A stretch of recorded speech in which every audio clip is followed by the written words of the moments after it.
Hi everybody, welcome to the South Australian Sports Show. Hope you can stay with us for the next hour. Plenty coming up on the show, of course, nothing but South Australian sport. Jane Woodland-Thompson's coming in for a chat, of course, stood down as the Thunderbirds coach. Not saying she's retired, but stepped away from it. Grenfell Dietrich coming in to have a chat about bowls. He's here with his son Lockie. We've tried to get Lockie to come on, but he said there's not enough money in it for him, so he won't come on. Got the hockey to talk about. Plenty of South Australian sport, as I said, to talk about. As I welcome Rob Popplestone to the show. Poppy, how are you? I'm going okay. I'm going okay, and I'm not one to panic or get nervous, as you know. I'm fairly composed. Fairly composed under pressure. Composed.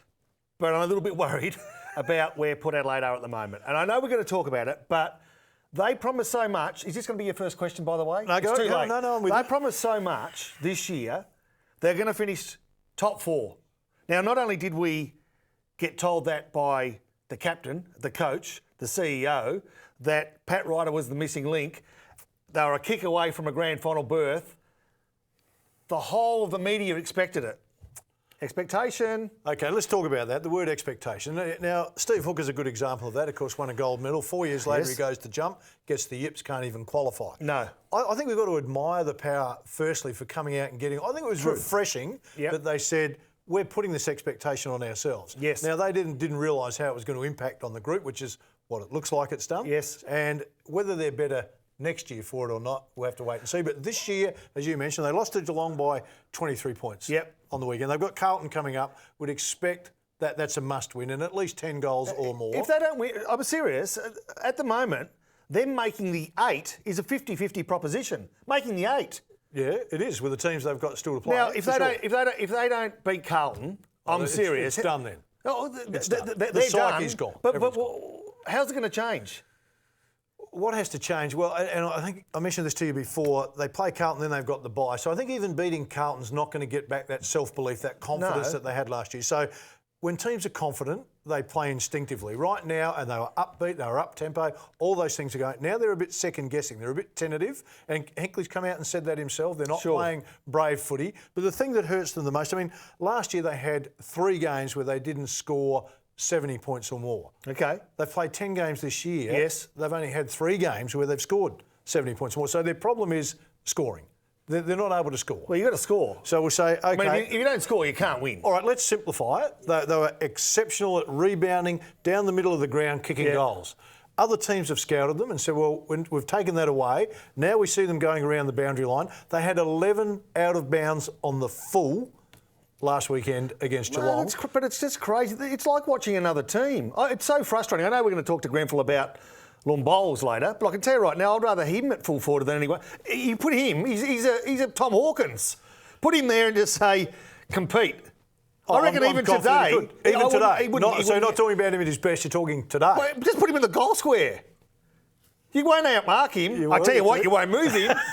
He'll bring the ball to the ground. And Grenfell will be sitting over there, and I'll remind him that you said that. Well, okay, let's have a look at Chad Wingard. Magnificent goal. He's been good. All right, he was pretty good. Ollie Wines has come back. He's been good. pretty good. But you know what? But then it's the same group. Then we go Boak, Gray, Ebert. But Hartlett, you know, you have a handful of players who are...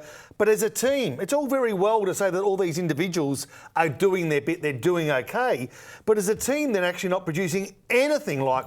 I can't believe this is the same team that we saw last year. All right, so what it shows you then, that confidence... Can you tell that I've been backing them? Oh, I can tell that you've been a bit... Well, 2 weeks ago you wanted Hinkley to get the bullet, so... Yeah, well, I actually quite like the bloke, but there's going to be pressure on him. Hey, Sanderson had the dream year, didn't he? Sanderson had the dream year, first year, and within 2 years he was sacked. Yeah, and it could head that way. I don't think it will. No, I don't think it will, or nor does it deserve to. But I think Ken's scratching his head saying, I don't know what to do, because everything he thought could be done would have been done already. So what's left? Look, I suspect that teams have scouted what they've done for a couple of reasons. One, it was a great brand of footy to watch. Terrific. 2, the players loved playing the system. So the other teams have adopted that. And so now they've got more talent, so they're doing a better job. Plus they've got the game plans that they had. I mean, we just saw Richmond have changed their style of game. So I suspect that that's part of the problem. Power have only got this one-dimensional style of game. Other clubs have now copied that and improved it, plus they've brought their style. So I reckon Power will catch up, but I don't think we're going to see it this year. Let me ask you this about a couple of the players I want to ask you about. Okay. I want to ask you about Ebert. Every week he's unbelievably consistent. Solid, yeah. is he underrated as a player by the fans or by the media? Well, look, I think he's rated, but he's But not. only as fair. He's not that flamboyant match-winning type like a Wingard. Whenever he gets the Yep. ball, you're on, or like a Betts. Yep. Whenever they get the ball, you're on the edge of the seat that something magic might happen. Ebert's that good, consistent player who rarely gets beaten. A nice little connector. He's solid, doesn't lose his feet. You can rely on him. So on that basis, yes, he's a very good player. He's just one of the bits of a I good just reckon machine. he's better than very good. I Yeah. just think he gets, he gets that good rating. I think he's better than that. Westhoff, fear the beard. I wanted to ask you about Westhoff. Now, I don't fear the beard anymore. not anymore, but No, this the is beard's gone. this is the clue. Westhoff was going back a minute before the end of each quarter Yes. to block things up. Yeah. He's there a lot earlier. He's now. there a minute into the game now. So are they now conceding that we need to be more negative than positive? At the start of the year, I think that Hinkley mentioned they were so good as an attacking side that they wanted to work on their defence.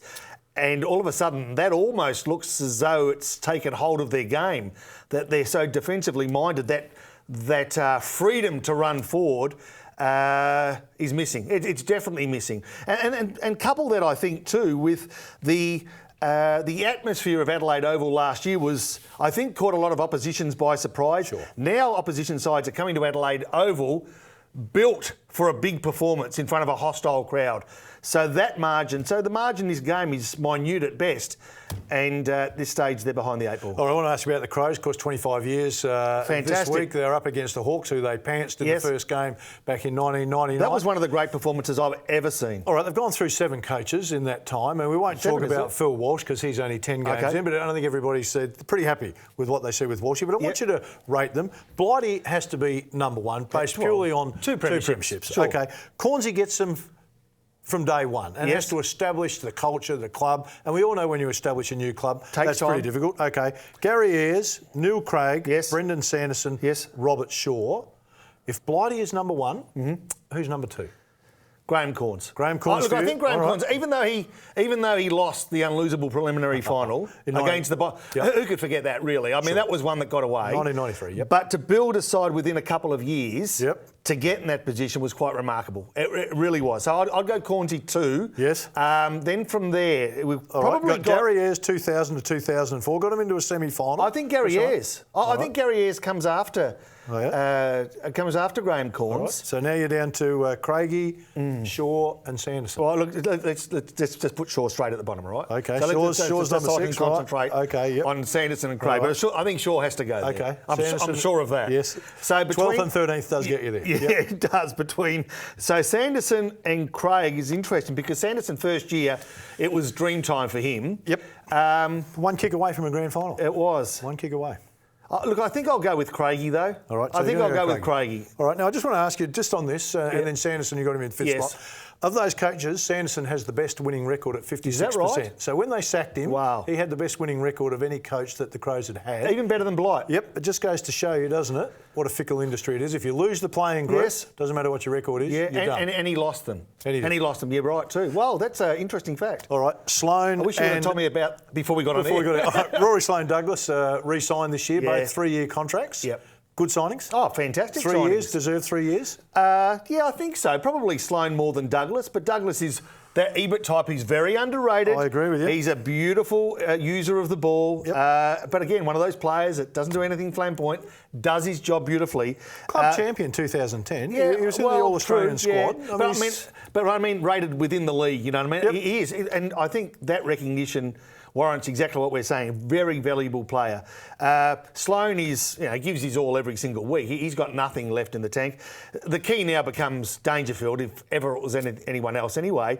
But I think Dangerfield is still that missing link and will continue to be. Interesting to say here, the manager say earlier this week that there's a little desire to go home. Sure. Well, we all decided to go home. Shift quickly to tennis because we're going to run out of time. Yep. Leighton Hewitt, of course, will probably play his last Wimbledon. He's 34 years of age.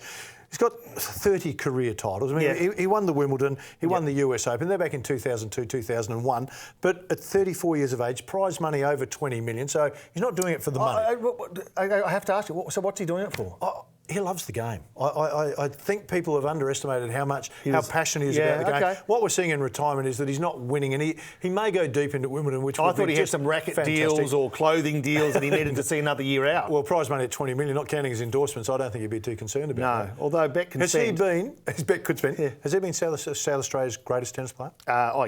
We've had some good ones, mind you, over the journey. If you think about players like Mark Woodford and Darren Carl and Roger Rashid, and there's probably more before my time, but he's a standout. He's up there with the very best the country's ever had. I think Leighton Hewitt is probably South Australia's greatest tennis player, and he's certainly in the top 5 Australian tennis players of all time. Time for us to take a break. Stay with us. Still plenty to come.